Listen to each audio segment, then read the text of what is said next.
Please welcome to another मेरी blog दिल थाम के बैठो दोस्तों। आज कुछ अलग ही लाई हूँ मैं। অ্যাকচুয়ালি মামনির আপনারে আজকে হচ্ছে বাড়িতে বিরিয়ানি। সকাল সকাল মামনির চাল ধুয়ে বিরিয়ানির জন্য ভাত বসিয়ে দিয়েছে, আর এদিকে আমি সমস্ত কিছু কেটে গুছিয়ে রেডি করে নিয়েছি। অ্যাকচুয়ালি আমার হাতে না জাদু আছে, মানে বিরিয়ানির ক্ষেত্রে আর কিছু ভালো বানাই আর না বানাই, বিরিয়ানিটা কিন্তু আমি দারুণ বানাই। মামনির ফেভারিট হচ্ছে এগ আলু দিয়ে বিরিয়ানি, যেটা নর্মালি হয়ে থাকে। বাঙালির আলু ছাড়া বিরিয়ানি ইনকমপ্লিট। সো সেটাই আমি বানাবো। প্রথমে আমি পেঁয়াজটা হালকা বেরেস্তা ভেজে নিয়েছি, তারপর পেঁয়াজের রসটা তৈরি করছি। আর আমার প্রত্যেকটা স্টেপে তোমরা ওয়াচ করবে, আমি একটু করে বিরিয়ানি মশলা, একটু করে কেওড়া জল, গোলাপ জল আর ঘি দিচ্ছি। কারণ আমার মনে হয় প্রত্যেকটা স্টেপে অল্প অল্প করে দিলে না, তাহলে মশলাটা খুব প্রপারলি ব্যালেন্সড থাকে।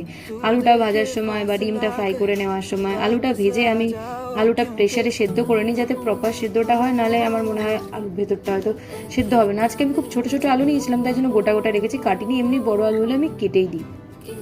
বাকি নর্মাল প্রসেস সবাই জানে বিরিয়ানির প্রসেস কীরকম হয়, আলাদা কিছু নয় বিষয়টা। লেয়ারিং হোক আর যাই হোক না কেন, বেরেস্তাটাও ভাজার সময় আমি ঘি দিয়েই চেষ্টা করি।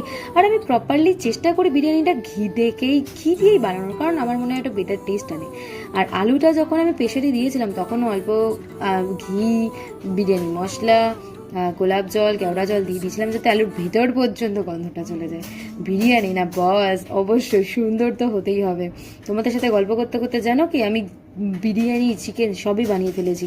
অ্যাকচুয়ালি আজকে অফিসে আমি একটু লেট করে গেছিলাম, আমার বাড়িতে একটু গেস্ট এসেছিলো, তাই জন্য আমি তাড়াতাড়ি করে সুন্দর করে বিরিয়ানি, সুন্দর করে চিকেন সব বানিয়ে টিফিনে সবার জন্য নিয়ে, তারপর রাই বললো ঠিক আছে, তুই যখন এত ভালো একটা লাঞ্চ আমাদেরকে করাবি, তোকে একটু প্রিন্সেস ট্রিটমেন্ট দিই, চল তোকে অফিসটা দিয়েই আসি।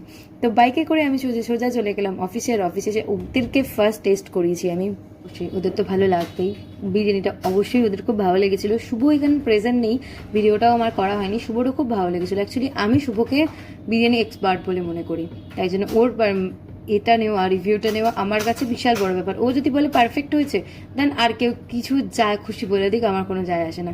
আর রাহি কারোরই রিভিউ আমার নেওয়া হয়নি, সবারই খুব ভালো লেগেছিলো। অফিস থেকে বেরিয়ে আমি চলে গেছিলাম লিফিকার জন্য বার্থডে গিফট কিনতে সেনকো কোর্ট। 3 মিনিট লেট হওয়ায়, বন্ধ হয়ে যাওয়াতে আমি ঢুকতে পারিনি। তো নেক্সট ডে আবার ট্রাই করা যাবে। আর সেই মনের দুঃখে অরুণ থেকে একটা সুন্দর আইসক্রিম কিনে গঙ্গার ধার দিয়ে সুন্দর রোম্যান্টিকলি আমি আর রাহি চলে এলাম বাড়িতে আসার পর কিছুক্ষণ আড্ডা মারার পর খুব বোর লাগছিল, তাই ভাইকে বললাম চলো একটু হেঁটে আসি।